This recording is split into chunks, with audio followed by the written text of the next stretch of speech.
Hi guys, good morning sa ating lahat. Welcome YouTube channel, Michael 47 Vlog. Ayun guys, gagawa naman tayo ng mag-DIY guys. Isang bumbilya guys na hindi na kailangan gagamit tayo ng hagdan. Gagamitin natin isang PVC. Panoorin nyo lang guys itong bago kong i-upload na guys, para may matutunan kayo kahit walang hagdan.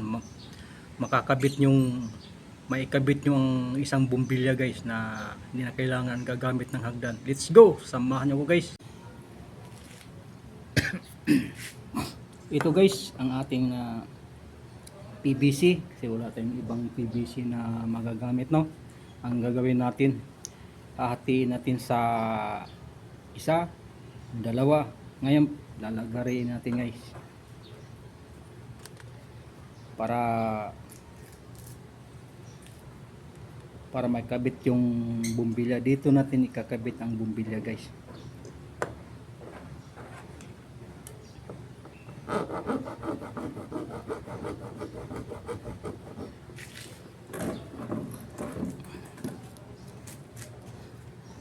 Parang mahirap yata. Kaya dito tayo sa upuan. Mingming, alis ka dyan Mingming. Yung bago kong ampo na pusa guys.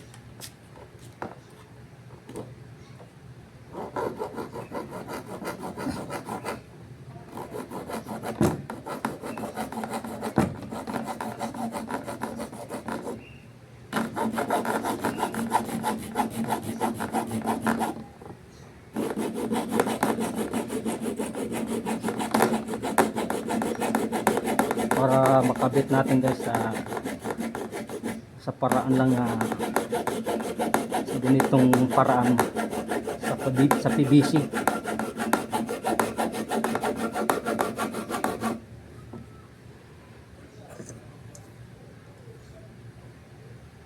Mababa pa.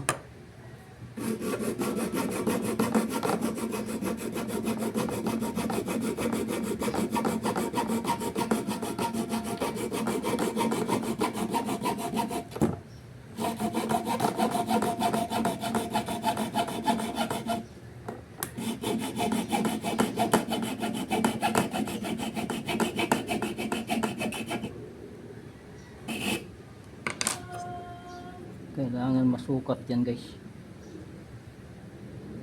Pwede na to.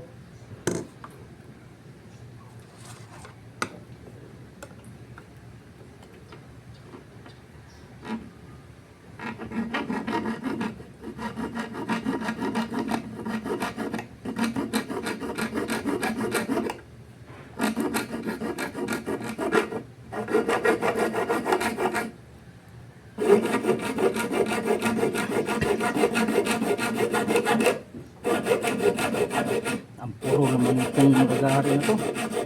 Pagtyaga na lang. Pagtyaga na lang, mapurol.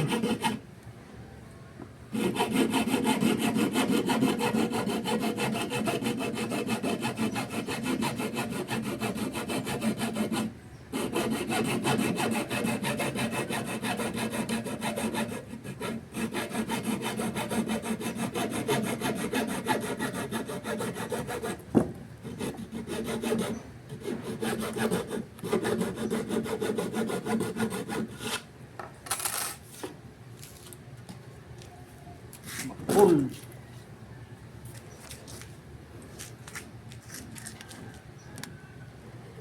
Ngayon gagawin natin to guys.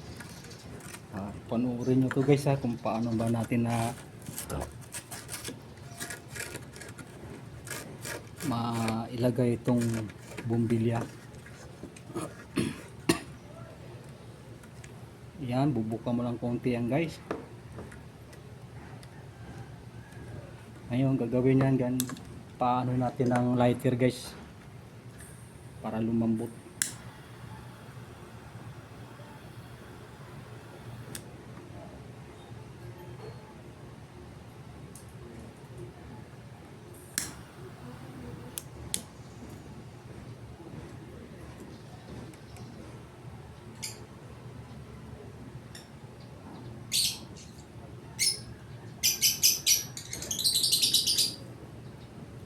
kabila.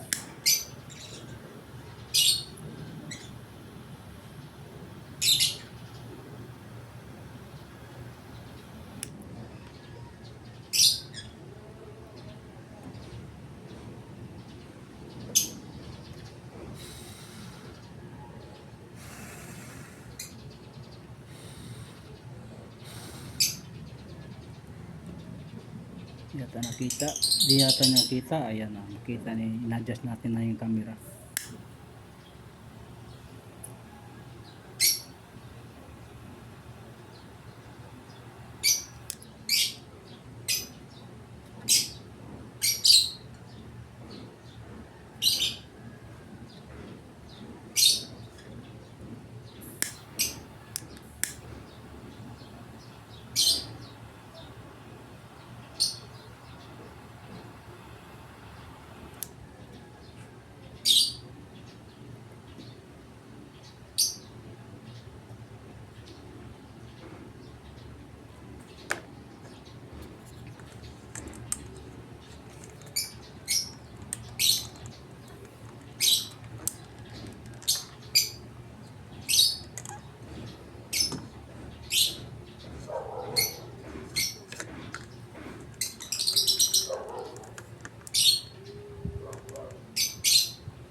Kulang pa kunti.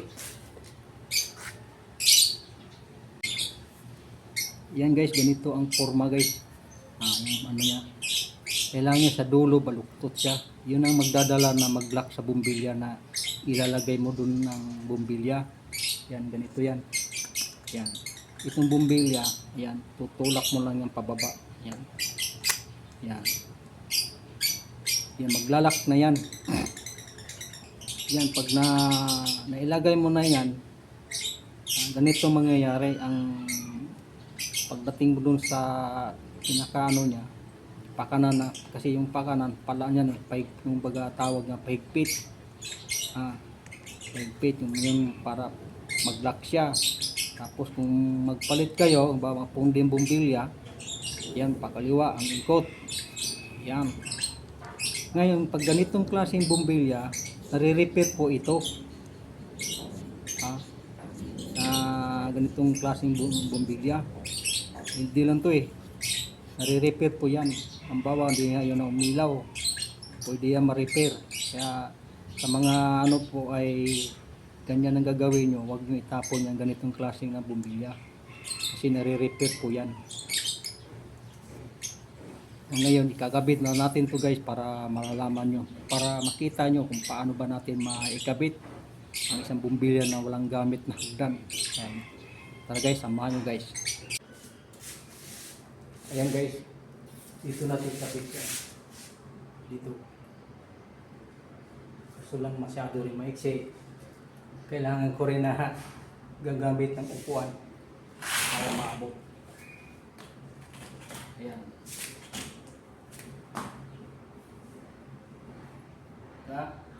Yan. Dito yan guys.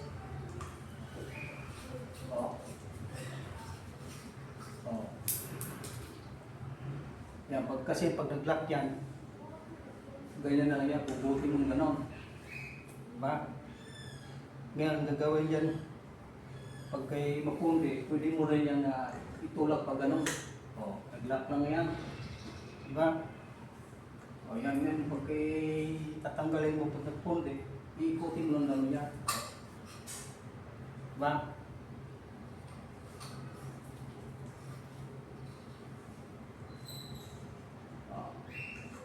Yan. Walang ka-repair, di na kailangan gamit ng hagdan guys. Ganun lang ang diskarte sa isang ano guys, para gagamit pa ka ng hagdan. Mayroon namang PVC magawa ng paraan. Ayan guys, ito yung sinishare ko sa inyo para may matutunan ka din sa mga DIY ko sa pagka sa vlog ko sa aking channel. Kaya ngayon guys, maraming salamat sa inyo guys. Kaya sa mga nag-share sa aking mga video sa mga magpapasalamat ko sa inyo lahat guys. Kaya hanggang dito ng pagbablog ko guys, kasi naikabit na natin bumbilya. Naging okay na naman. Ayan, papatayin natin. Saan bang patayin ito?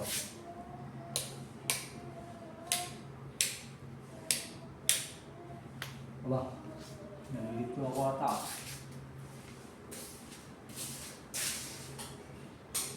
Ito kabila talaga yan.